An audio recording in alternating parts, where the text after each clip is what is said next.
Hey everyone, welcome to a new episode of Git Good at OpenRCT2. Now, one thing I sometimes like to do is to put my Go Karts on a flying saucer track. It usually looks really nice. Also, you can give it any color you want, the track. So yeah, I like to use these and then put really flashy colors, like the bright pink track I used here. Now, here's a completely different park. This is a Brent Sigma. It's a park I have showed earlier in the showcase video.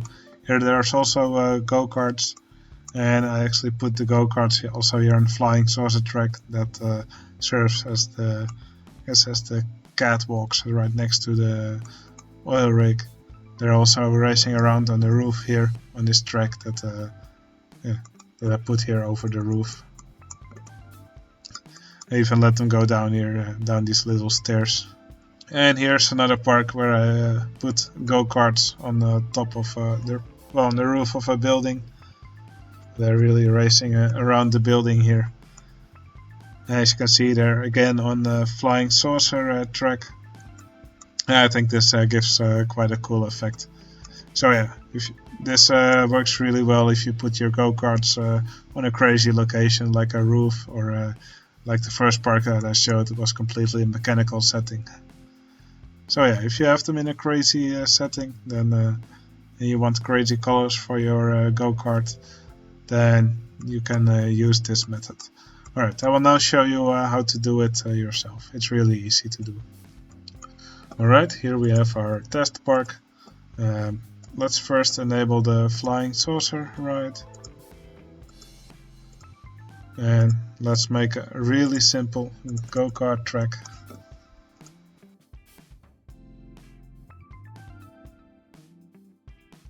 Now we can open it and guests will ride it. Now what we'll want to do is put a flying saucer track right next to it. Let's give it a bright color. Let's use yellow. And let's use a dark blue guardrail. Let's make it sunny again. For some reason the game always wants to make it rain when I'm making a tutorial. Then we use the tile inspector and we just simply connect or we copy this track piece. And then we can just paste it here. And let's make the original track invisible using a corrupt element. So we select the Go Karts track, we press this button and it becomes invisible. Now we could paste another flying saucer track piece and then we just rotate one of them 180 degrees and then we have a railing on both sides. Now let's paste another piece here, let's rotate it, let's make the original track invisible and let's do the same for this piece. Oops, I actually rotated the go-kart track. That was not what I wanted to do. Let's rotate the flying saucer track instead. And let's make the go-kart track invisible. And then we just do the same for the rest of the track.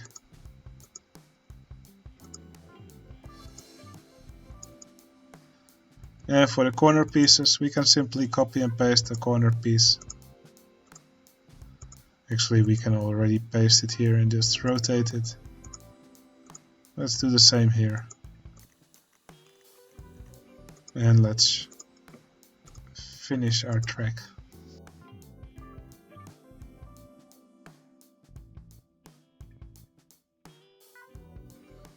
Right, now we just need to make the original pieces invisible.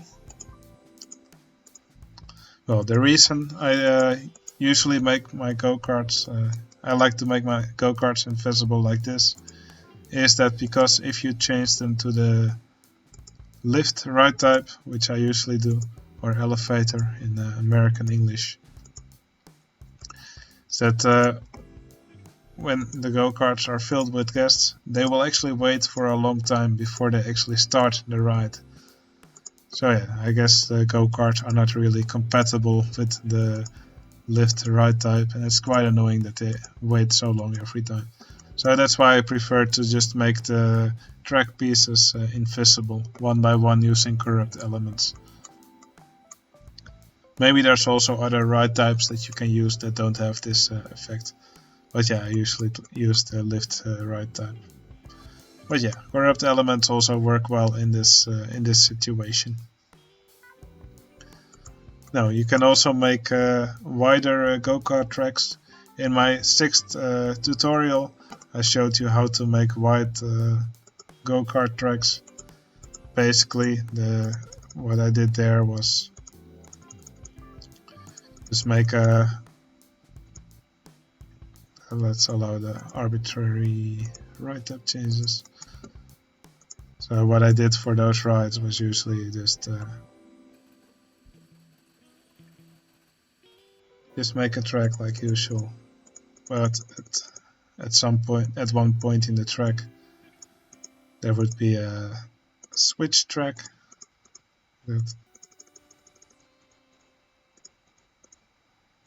So this way, I would then put paths under this track, and because of this, it looked like the go-karts were using the entire width of the circuit, while they were in fact doing 2 tracks.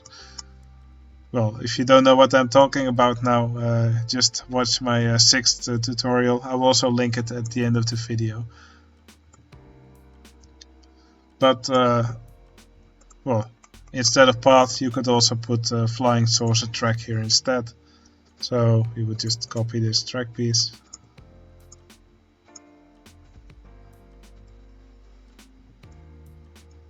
And we could do the same like this. And then later we would just make the track invisible. Well, you can use corrupt piece for that, or you can just change it to a different ride type. That's up to you, really. Let's quickly make an entrance and exit.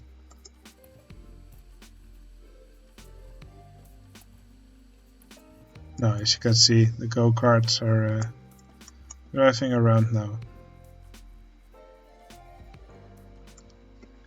And if I didn't complete this for the entire track, of course, but it looks now like the go-karts are using it as a wide go-kart track. It's because of the speed difference between the karts that it looks like they're using the full width, but it's actually different karts in different laps of the track. Anyway, if you want to see more on the wide go-kart tracks, just watch my 6th tutorial. I hope this trick will be useful for you. I really like to make go-karts in crazy locations using this trick. That's usually where the flying saucer track looks nice. It also helps if you're in a place where you just want a bright color for your track. Anyway, I hope this tutorial was useful for you, and I'll see you again in the next one. See you later.